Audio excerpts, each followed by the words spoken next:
Why, hello there. Welcome to my humble abode Airbnb in Indianapolis, Indiana. I'm here for the marathon weekend. Come in. I'll give you a tour, and while we're at it, I'll tell you about my race plan. Let's go. All right, so let's start with the... Where'd you go? How the heck did you get up there? All right, so we'll start with the dining room first, I guess. There are 4 chairs for 4 people, but if you're like me tonight, you only need 1 chair. So we could sit here, or here, wherever you choose to sit. It doesn't really matter because it's just you. We have a full range here with a pan that I already set out because I'm going to cook. Some other kitchen stuff. A full coffee pot, which is great because I like coffee. Let's get to a rapid fire round, and I'll set it to some music. So here we go, and 3, 2, 1. Now we'll go check out the living room,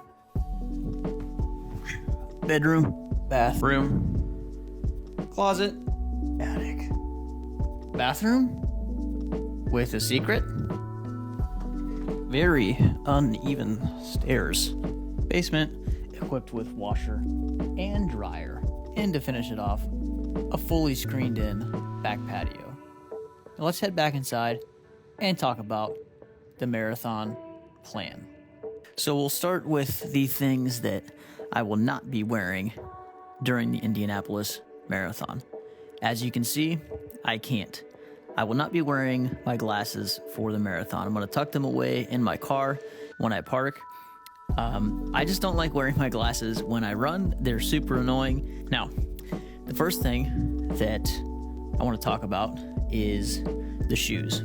I will be wearing my Newton Distance 12s. These are the white, green, and yellow version. I call them the Oregon Ducks. I brought another pair of shoes just in case something happens, but I made it here safely, so we're all good. Second thing is I'm going to be wearing my white Features socks again like I did in Cleveland, and essentially the fit's all the same that I wore in Cleveland except the hat. The next thing is my chicken legs half tights. They have pockets in them and they can store things. It actually looks like it's a little stained. That's kind of gross, but it is my white singlet. I'm torn on this one because it's nice, but I don't like the fit. I wish it would come down further on the sides, and my lats feel like it feels like it's getting sucked up into my armpits. But I'm gonna roll with it because it's what I've trained in, and if I get hot, I'll take it off. The RIP hat is what I started calling it. It's the gooey going more hat, but the words came off of it after putting it through the wash a few too many times. So you might be asking why I'm in the bathtub. Well, one of the things that I'm gonna try to do is take a nice warm bath the night before the marathon so that I can relax my muscles and make sure I'm recovering the best that I can. Cheers. Oh, it tastes awful. Oh, God. And while I'm in the bathroom, I'll talk about how I like to take a nice warm shower pretty much every single big race morning, because I like to feel clean and ready to go. Like I'm gonna start my day. I know I'm gonna get sweaty, but hey, I wanna feel ready to go for the race. Now the next thing, can't neglect,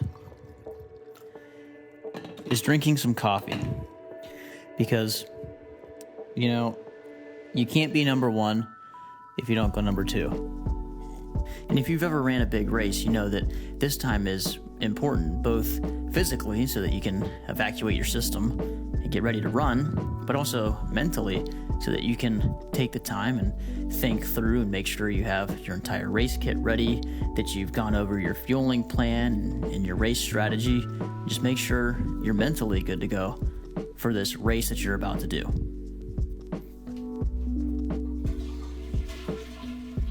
Speaking of flushing, we want to make sure our body is flushed with electrolytes. Not sponsored. So about an hour and a half before the race, I'm going to finish off a cocktail of electrolytes. It's going to be about 2,500 to 3,000 milligrams of electrolytes. That way I can preload on electrolytes and be able to increase my blood volume, getting my body primed to do this huge effort. And then during the race, I'm also going to be sipping on something else inside this bottle. And that thing is about a scoop and a half of BPN's G1M Sport. This is going to have about 30 grams of carbohydrates and somewhere along the lines of 500-ish milligrams of sodium. I may add some of the switchback electrolytes to it, but the flavors aren't going to mix too well. So really what I'm depending on for this is the sodium and the carbohydrates to go along with my other fuel source, which is, you guessed it, BPN Go Gels.